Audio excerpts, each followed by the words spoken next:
Doing well. Gonna try to pick up where we left off the other day. We were doing some civil liberties stuff. I'm also gonna review a little bit and go over your Schoology for tomorrow. So go ahead and take a look at that. So if I open up Schoology, and you can see in January 20, yeah, what's up? There's your grade verification sheets. If you just want to make sure they're all correct, fix what you need to, and then initial each page so we know they're accurate. Okay. Thank you. Thank you very much. All right. So if you go to look it up in the Schoology, and today's January the 28th. So today we're looking at some notes. I'm going to do mainly some review here, and I might touch on obscenity a little bit. I may wait until we come back to do that, so we can at least some of us can be together. So that's today. For tomorrow's assignment, I touched on it during the week with many of you guys, but just to go over it with you, it's about the death penalty. You open it up, and before you click the link, don't click the link first off. You write a paragraph making assumptions about the death penalty in the United States. So you're just kind of like taking a hypothesis about the death penalty, including in your guess, like where it happens, the locations, how it's administered, like the type, and how much, like which states, which locations use it more than others. So after you write your hypothesis, after you write a paragraph describing how your own opinion about these things, then you can open the link and compare the actual data from the link to what your guess was. You do that in your mind. And then once you compare that data in your mind, then you write another paragraph comparing your initial response to the actual data. Okay? So you're just going to kind of do a brief analysis. So it's just a couple paragraphs.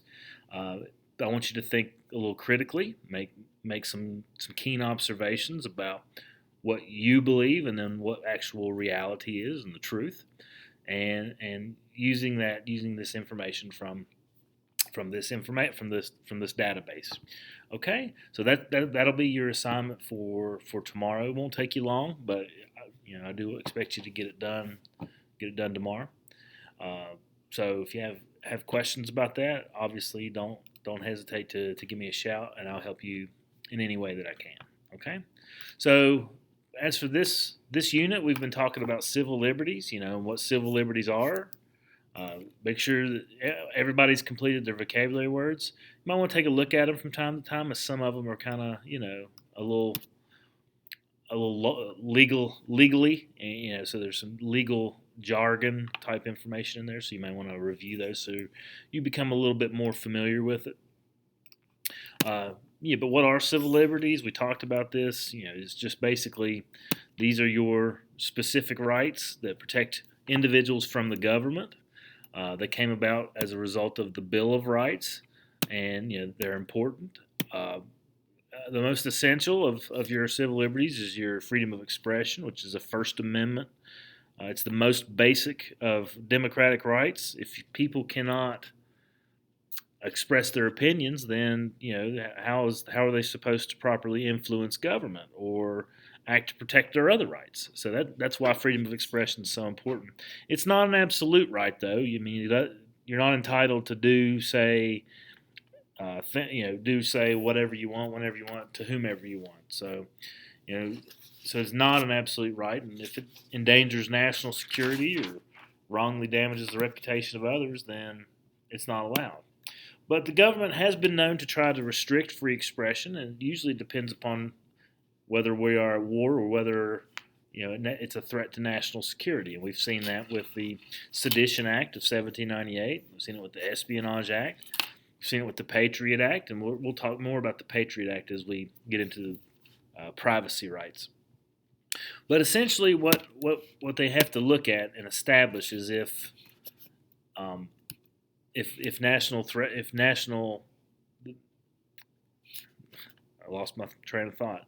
If national security is threatened, and the way they do that is through a series of tests called the clear and present danger tests, which were established out of Schenck versus the United States in 1919, which was a Supreme Court decision that were locking up all these people who were opposed to World War One, and the Constitution and the Supreme Court upheld that. So uh, we looked at the Pentagon Papers, and you guys did a case brief on the Pentagon Papers about prior restraint and about how the New York Times had these illegally obtained information from an agent of the government, and they were going to publish about how the United States was deceiving the public about the progress of the Vietnam War.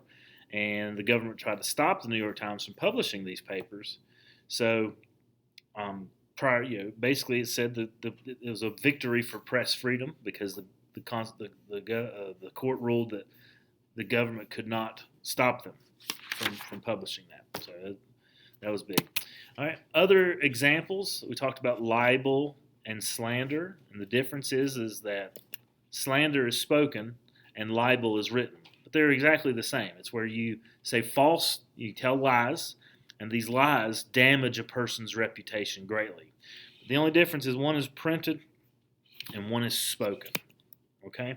And a great example of this is from New York Times versus Sullivan.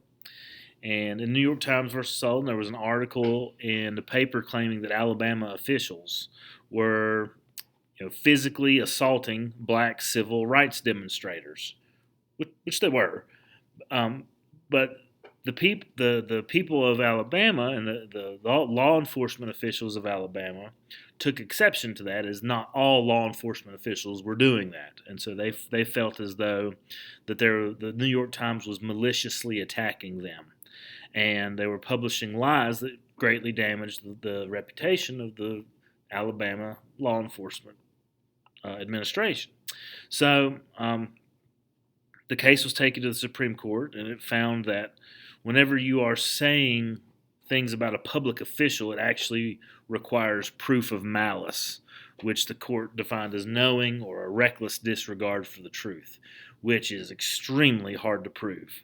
So whenever the essence of New York Times versus Sullivan is that you could pretty much say anything you want about public officials. That's why you can look in the newspaper and you can see like President such and such has alien baby with 3 heads with and you see these in the National Enquirer and stuff like that, these are obvious lies, but they're public officials, and so it's very difficult to win a libel or slander case against them. So you could almost say pretty much what you want about public officials, with a couple of exceptions. But unless you're intentionally trying to cause malice for your own personal gain, then that's definitely not allowed. But pretty much the press is allowed a great amount of latitude when being critical of public officials. So it's and if you look at history after this New York Times versus Sullivan case, it's no federal official has ever won a libel judgment against the news organizations in the 5 decades or so since New York Times versus Sullivan. Okay, so we're talking about our civil liberties and how they are applied by the court system. We've been talking about how our civil liberties are not always absolute. They're not always, and how the government tries to protect them from sometimes, and sometimes how the government fails. But not everybody thinks the same things are, okay. Everybody has different ideas about what's acceptable and what's not. And that's where we're going to get into obscenity. And we'll talk about obscenity when we get back together. But just think about, picture in your mind, Sophia, West Virginia, walking down the street in Sophia, and then picture walking down the street in Las Vegas, Nevada. Things that are legal in Las Vegas, Nevada, may not be quite as accepted in Sophia, West Virginia. And so when we talk about obscenity, we have to create a definition of what is obscene and whose definition do we use. Because what you may think is obscene, I may think is totally acceptable, and vice versa. So it's a pretty slippery slope when you try to legislate morality.